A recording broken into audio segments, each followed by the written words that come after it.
Assalamualaikum warahmatullahi wabarakatuh. Hello Hexagonia. Perkenalkan, kami dari Co-Hosting 4 Agama Husnul Khotimah.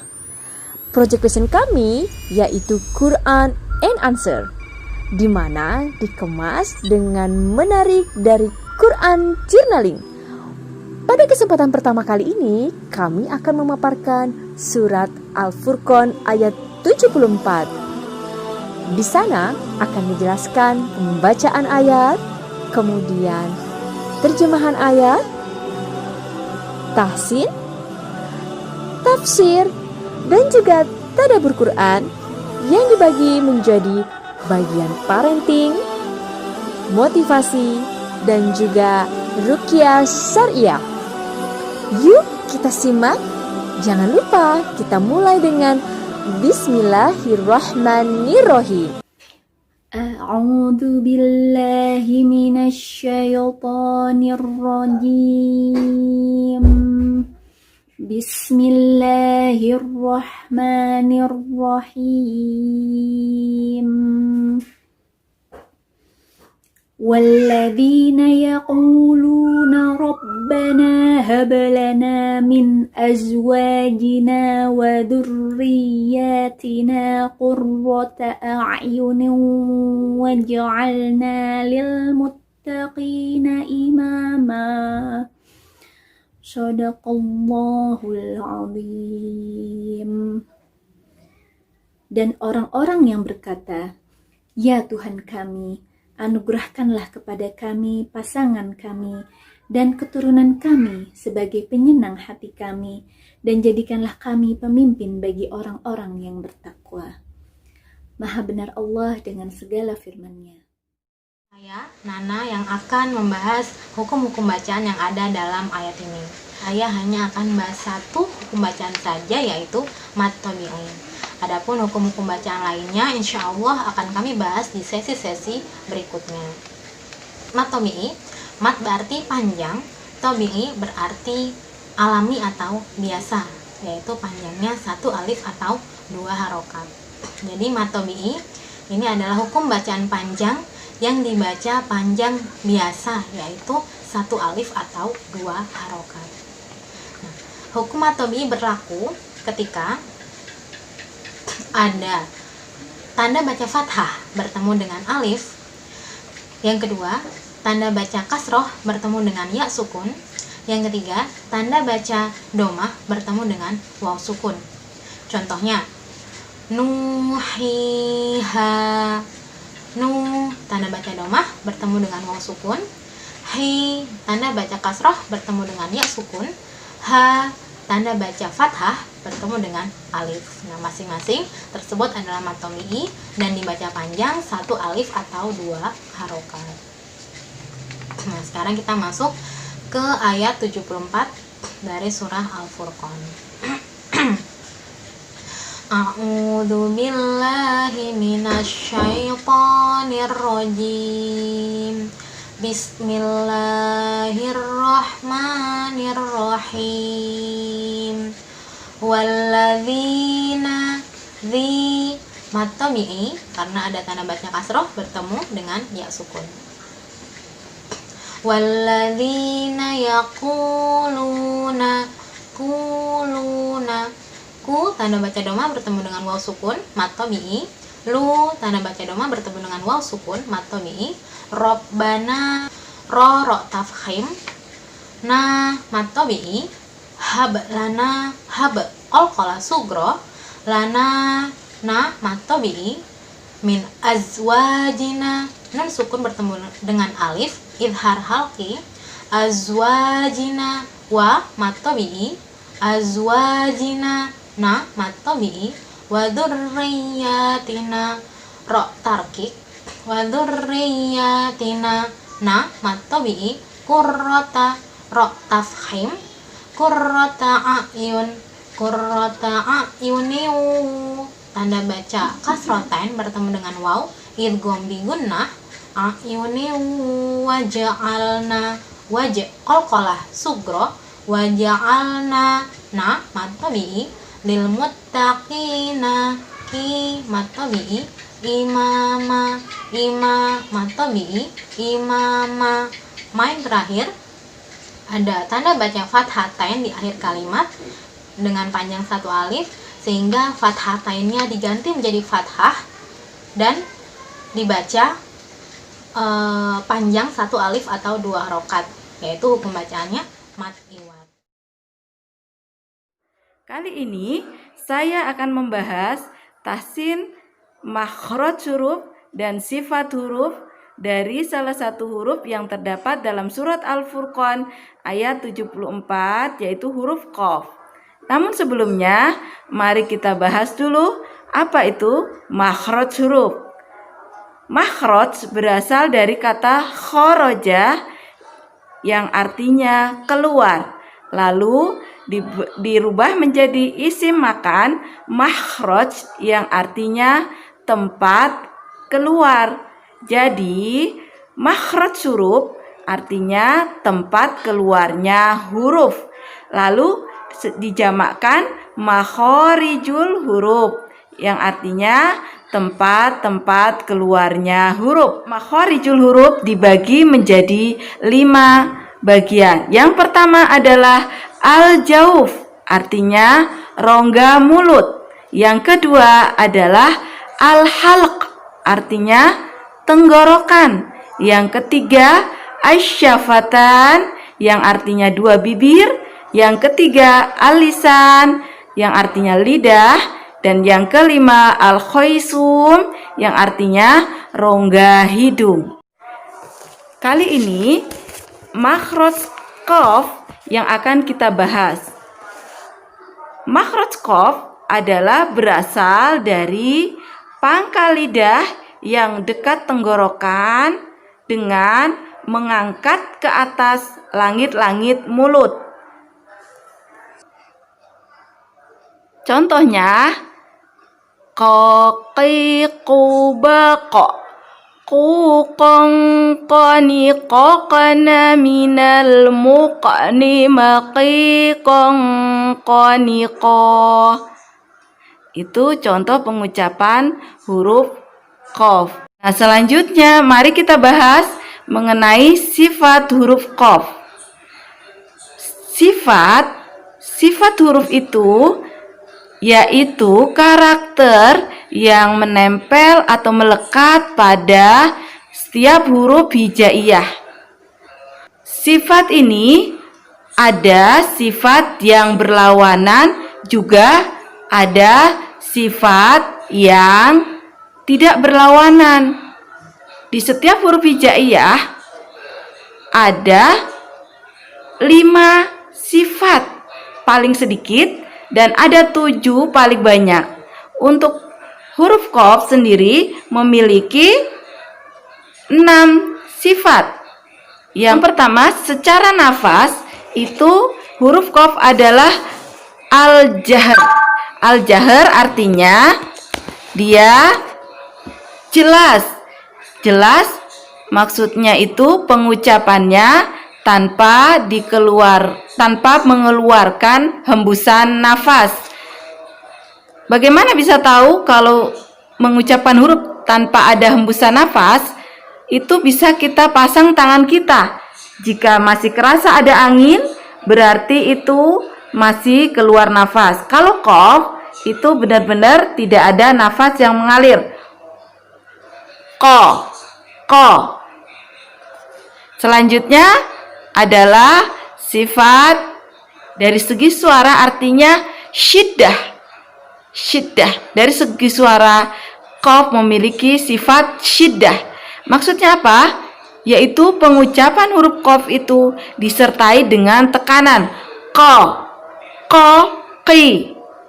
Yang selanjutnya, huruf qaf memiliki sifat isti'la. Isti'la secara bahasa artinya terangkat.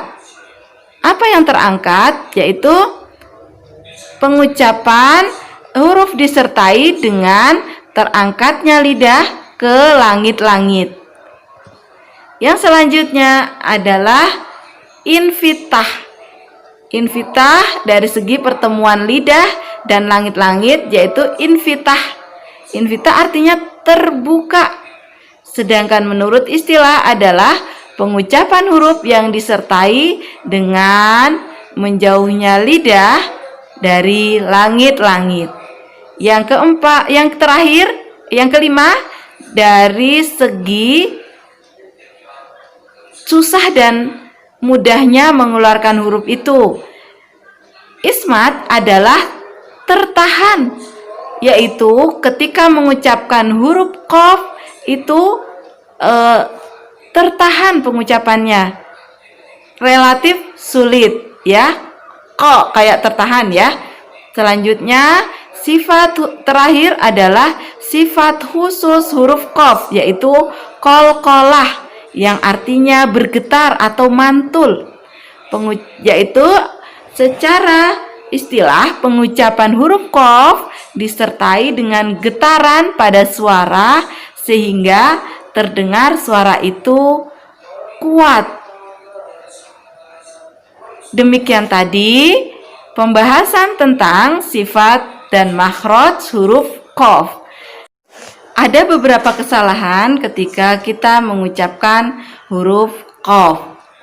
Yang pertama, huruf qaf diucapkan secara berlebihan.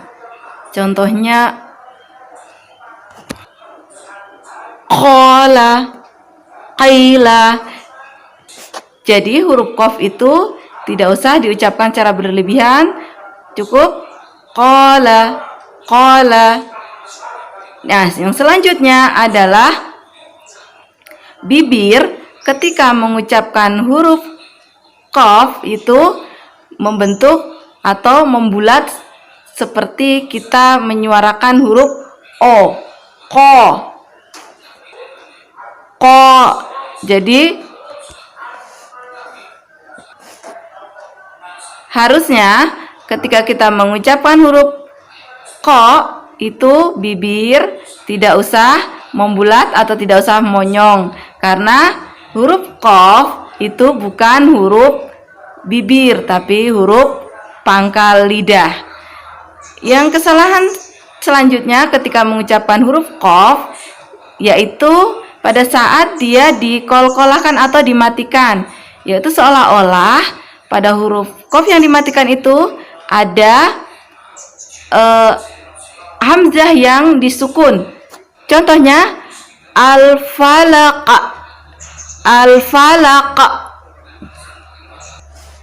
Jadi pita suara itu menjadi tertutup karena seolah-olah tadi ada huruf hamzah yang disukunkan. Harusnya al-falaq biasa saja.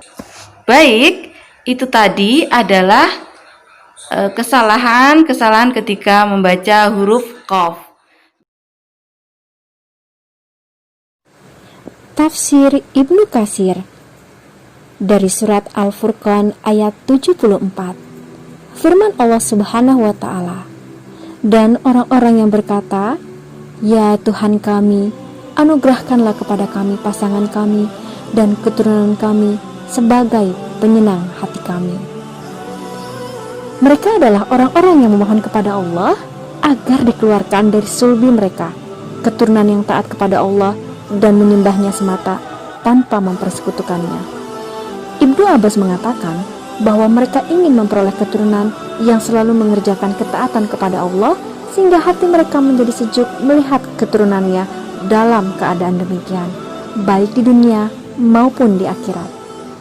Ikrimah mengatakan, mereka tidak bermaksud agar beroleh keturunan yang tampan, tidak pula yang cantik, tetapi mereka menginginkan keturunan yang taat. Al-Hasan Al-Basri pernah ditanya tentang makna ayat ini. Ia menjawab, makna yang dimaksud ialah bila Allah memperlihatkan kepada seorang hamba yang muslim, istri, saudara dan kerabatnya yang taat-taat kepada Allah. Demi Allah, tiada sesuatu pun yang lebih menyejukkan hati seorang muslim daripada bila ia melihat anak, cucu, saudara dan kerabatnya yang taat-taat kepada Allah Subhanahu wa ta'ala. Ibnu Juraji telah mengatakan sehubungan dengan makna firman-Nya, anugerahkanlah kepada kami, istri-istri kami, dan keturunan kami sebagai penyenang hati kami. Surat Al-Furqan ayat 74. Ya ini, orang-orang yang menyembahmu dengan baik dan tidak menjerumuskan kami ke dalam perbuatan-perbuatan yang dilarang. Abdurrahman ibnu Zaid ibnu Aslam mengatakan bahwa mereka memohon kepada Allah agar Dia memberikan petunjuk kepada istri-istri mereka dan keturunan mereka untuk memeluk agama Islam. Imam Ahmad mengatakan, telah menceritakan kepada kami Mamar ibnu Bashri, telah menceritakan kepada kami Abdullah ibnu Mubarak, telah menceritakan kepada kami Safwan ibnu Amr, telah menceritakan kepadaku Abdurrahman ibnu Zabir ibnu Nafir dari ayahnya yang mengatakan, pada suatu hari kami duduk di majelis Al-Miqdad ibnu Al-Aswad. Kemudian lewatlah seorang lelaki sallallahu alaihi wasallam yang mengatakan kepadanya, beruntunglah kedua matanya yang telah melihat Rasulullah. Seandainya saja kami dapat melihat seperti apa yang telah dilihat matanya dan menyaksikan apa yang telah disaksikannya. Maka Al-Miqdad marah sehingga membuat diriku terheran-heran, sebab lelaki tersebut tidak mengucapkan kata-kata kecuali yang baik-baik. Kemudian Al-Miqdad berpaling ke arah lelaki itu seraya berkata, apakah gerangannya membuat lelaki itu mengharapkan hal yang digaibkan oleh Allah darinya? Dia tidak mengetahui seandainya ditakdirkan dia menyaksikan masa itu, masa Nabi, apa yang bakal dilakukannya. Demi Allah, sesungguhnya banyak kaum yang semasa dengan Sallallahu Alaihi Wasallam, tetapi Allah menyeret mereka ke dalam neraka jahanam karena mereka tidak Sallallahu Alaihi Wasallam. Rasulullah menyambut seruannya dan tidak pula membenarkannya. Apakah kalian tidak memuji kepada Allah karena Dia telah mengeluarkan kalian dari perut ibu kalian dalam keadaan tidak mengetahui apapun kecuali hanya Tuhan kalian, seraya percaya kepada apa yang disampaikan kepada kalian oleh Nabi kalian. Sesungguhnya kalian telah ditolong dari musibah oleh selain kalian. Allah mengutus nabinya di masa yang paling buruk yang pernah dialami oleh seseorang nabi, yaitu di masa jahiliyah. Orang-orang di masa itu tidak melihat adanya suatu agama yang lebih utama daripada agama yang menganjurkan menyembah berhala. Lalu datanglah Nabi dengan membawa Al-Quran yang membedakan antara perkara yang hak dan perkara yang batil, dan membedakan hak antara yang tua dan anak. Seorang lelaki yang telah dibukakan hatinya untuk beriman pasti akan yakin terhadap anaknya, orang tuanya, dan saudaranya yang masih kafir, bahwa jika mati mereka pasti masuk neraka, dan pasti tidak akan senang hatinya bila mengetahui bahwa orang yang dikasihinya dimasukkan ke dalam neraka. Hal inilah yang dimaksud oleh firman Allah Subhanahu wa ta'ala, dan orang-orang yang berkata, ya Tuhan kami, anugerahkanlah kepada kami istri-istri kami dan keturunan kami sebagai penyenang hati kami. Sanad asyar ini syahih, tetapi para ahli sunan tidak ada yang mengetengahkannya. Firman Allah Subhanahu wa ta'ala, dan jadikanlah kami imam bagi orang-orang yang bertakwa. Surat Al-Furqan ayat 74. Ibnu Abbas, Al-Hasan, Al-Sadiq, Qatadah, dan Ar-Rabi Ibnu Anas mengatakan bahwa yang dimaksud ialah para pemimpin yang mengikuti kami dalam kebaikan. Selain mereka mengatakan yang dimaksud ialah para pemberi petunjuk yang mendapat petunjuk dan para penyuruh kebaikan, mereka menginginkan agar ibadah mereka berhubungan dengan ibadah generasi penerus mereka, yaitu anak cucu mereka. Mereka yang menginginkan agar hidayah yang telah mereka peroleh menurun kepada selain mereka dengan membawa manfaat. Yang demikian itu lebih banyak pahalanya dan lebih baik akibatnya. Karena itulah disebutkan di dalam Sahih Muslim melalui hadis Abu Hurairah radhiyallahu anhu yang telah menyatakan bahwa pernah sabda Rasulullah SAW, apabila anak Adam meninggal dunia, terputuslah amalnya kecuali 3 perkara, yaitu anak soleh yang mendoakan orang tuanya, atau ilmu yang bermanfaat sesudah dia tiada, atau sedekah jariyah. Tadabbur Al-Quran Surat Al-Furqan ayat 74. Pada tadabbur kali ini akan dilihat dari sisi parenting, motivasi, dan juga ruqyah syariah. Yang pertama adalah dilihat dari sisi parenting. Di dalam ayat ini, Allah memberikan suatu petunjuk yang sangat jelas bagi umat manusia, bagi umat Islam di seluruh dunia, tentang membina visi rumah tangga muslim. Ada 4 hal yang menjadi poin utama bagaimana Allah membimbing kita dalam hidup berumah tangga, yaitu 1. Pasangan, 2. Keturunan, 3. Qurratu ayun, dan yang keempat, pemimpin umat. Kenapa Allah menyebutkan pasangan terlebih dahulu, kemudian keturunan, kemudian yang menunjukkan pandangan, dan yang menjadi pemimpin umat? Yang menjadi perhatian di sini adalah untuk mendapatkan keturunan yang baik, maka haruslah dimulai dari memilih pasangan yang baik pula. Inilah kenapa Allah juga menerangkan dalam surat An-Nur ayat 26, wanita-wanita yang keji adalah untuk laki-laki yang keji, dan laki-laki yang keji adalah buat wanita-wanita yang keji pula, dan wanita-wanita yang baik adalah untuk laki-laki yang baik, dan laki-laki yang baik adalah untuk wanita-wanita yang baik pula. Mereka yang dituduh itu bersih dari apa yang dituduhkan oleh mereka yang menuduh itu. Bagi mereka, ampunan dan rezeki yang mulia, surga. Ada perintah untuk mencari pasangan yang baik, yang memiliki sinkronisasi dalam tujuan hidupnya, visi rumah tangga yang jelas, pemahaman yang baik, dan akhlak yang baik pula.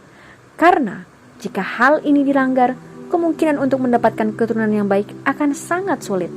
Mari kita lihat contoh Nabi Nuh yang ditakdirkan Allah menjadi istri yang kurang baik, sehingga melahirkan keturunan yang kurang baik juga, bahkan durhaka, yaitu Kanan. Ada ketidakcocokan dalam mendidik anak, karena berbeda visi, berbeda pemahaman, dan berbeda akhlak, apalagi berbeda keyakinan. Ternyata, untuk mendapatkan keturunan atau bahkan mendidik anak kita, itu dimulai dari mencari pasangan hidup yang baik. Yang selanjutnya adalah urutan Qurratu ayun atau yang menunjukkan pandangan. Maksudnya adalah keturunan yang soleh dan solehah, akhlaknya baik, ibadahnya benar, akidahnya bersih, dan yang selalu taat kepada Allah Subhanahu wa Ta'ala, sehingga menyenangkan jika dipandang, bahkan dapat membuat orang tua mengeluarkan tangis bahagia. Doa Qurratu ayun lebih didahulukan dibandingkan doa tentang pemimpin. Dari sini dapat diambil hikmah bahwa lahirnya pemimpin yang istimewa adalah sebuah proses panjang yang dimulai dari keluarga.